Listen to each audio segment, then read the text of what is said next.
ये सरकार खुद अपनी पुलिस कॉलर सर्विसेज को, पुलिस को, सेना को, इनको जाति के आधार पर बांटने का काम करेंगे तो ये तो पूरे देश के लिए खतरनाक है। ये सवाल सिर्फ एक चुनाव का नहीं है, ये पूरी संवैधानिक व्यवस्था और पूरी देश की सुरक्षा व्यवस्था को और आंतरिक सुरक्षा को खतरे में डालने का काम कर रहे हैं।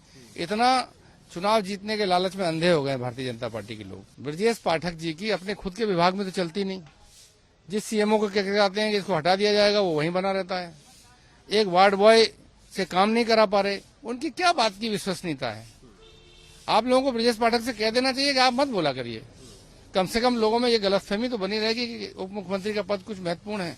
लखीमपुर के गोला में चुनाव है, चाहे बीजेपी हो चाहे सपा हो, हर पार्टी अपनी ओर से दमखम दिखाने के लिए तैयार है।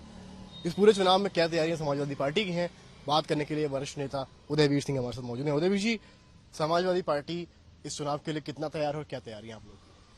समाजवादी पार्टी की पूरी एक स्टार प्रचारकों की सूची है और प्रदेश के अध्यक्ष से लेकर जितने भी बड़े पदाधिकारी हैं और लखीमपुर में भी तमाम जिम्मेदार बड़े नेता हैं, वो सारे लोग दिन रात मेहनत कर रहे हैं, लोगों को समझा रहे हैं। उम्मीदवार भी अनुभवी हैं, पहले एक बार विधायक रहे हैं, पिछली बार भी चुनाव लड़े थे, क्षेत्र में उनकी अच्छी पहचान पकड़ है।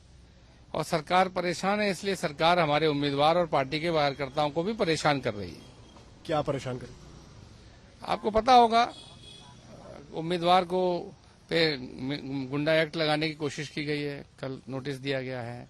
उसके बाद इससे पहले जाति के आधार पर पुलिस फोर्स के तमाम अधिकारियों को फोर्स लीव पे, जबरदस्ती छुट्टी पे भेज दिया गया। अगर ये सरकार खुद अपनी पुलिस कॉलर सर्विसेज को, पुलिस को, सेना को, इनको जाति के आधार पर बांटने का काम करेंगे तो ये तो पूरे देश के लिए खतरनाक है। ये सवाल सिर्फ एक चुनाव का नहीं है, ये पूरी संवैधानिक व्यवस्था और पूरी देश की सुरक्षा व्यवस्था को और आंतरिक सुरक्षा को खतरे में डालने का काम कर रहे हैं। इतना चुनाव जीतने के लालच में अंधे हो गए भारतीय जनता पार्टी के लोग। किस जाति के का वो पुलिसकर्मी है जिनको छुट्टी? नहीं, आपको पता है कि वहाँ का इंस्पेक्टर, सीओ सब यादव थे, जिन लोगों को फोर्स लीव पे भेजा गया एक महीने की। ये तो सारी मीडिया में रिपोर्टिंग है। आप तो ऐसे पूछ रहे हैं जैसे आप भी अनजान है, आपको तो पता ही होगा, सारे अखबारों में है, बाय नेम है। तो क्यों जबरदस्ती छुट्टी भेजा जा रहा है? आपकी सरकार थी, आप ट्रांसफर पहले ही कर दिए होते। कम से कम फोर्स के लोगों के मन में ये तो न जाता कि हमारी जात की वजह से हमको हटाया गया, हमारी सत्यनिष्ठा संदिग्ध मानी गई, हमारे को काम से वापस बुला लिया गया।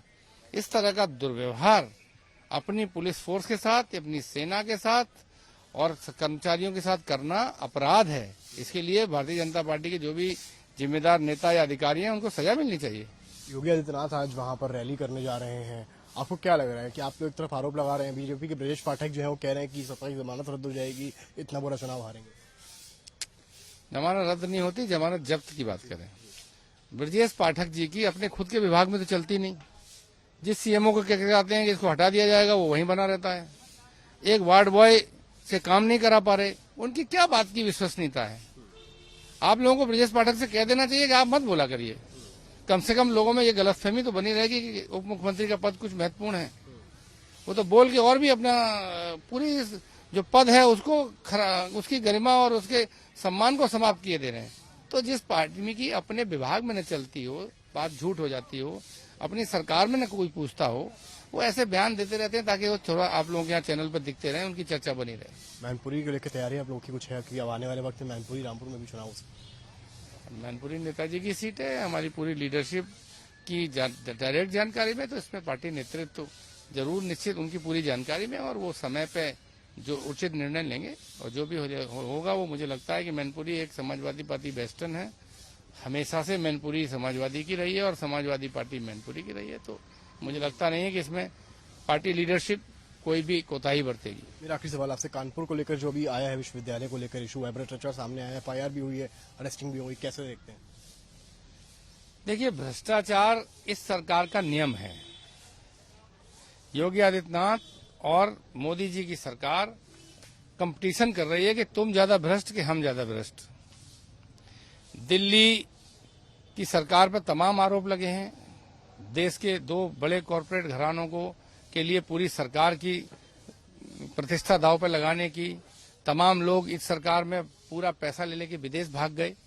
बैंक, गरीब आदमियों का पैसा बैंक में जमा हुआ और उनके मित्र दिखने वाले लोग बाहर भाग गए। उत्तर प्रदेश में अभी पूर्वांचल एक्सप्रेसवे बना, 7 दिन में टूट गया। कोई जांच नहीं, कोई कार्रवाई नहीं, न ईडी आई, न सीबीआई आई, न कोई और आया। अभी आपने कल गुजरात का एक इंसिडेंट आपकी जानकारी में आया होगा, जब पुल 7 दिन में टूट गया। तो भ्रष्टाचार इस सरकार का नियम है। भ्रष्टाचार करने वालों को ये सरकार बचाती है। मुझे लगता है कुछ आपसी बंटवारे के झगड़े में मुकदमा लिख गया होगा। बाद में ये सरकार जब फैसला हो जाएगा, माल का बंटवारा सही हो जाएगा, तो उसको रफा दफा कर देंगे। बहुत बहुत शुक्रिया उदयवीर सिंह जी। उन्होंने बताया कि समाजवादी पार्टी की लखीमपुर को लेकर क्या तैयारियां हैं। चाहे बीजेपी नेता कुछ भी कहें, पार्टी अपने आप को इस चुनाव में आगे देख रही है। कैमरामैन गौरव के साथ समझ श्रीवास्तव, लखनऊ, यूपी तक।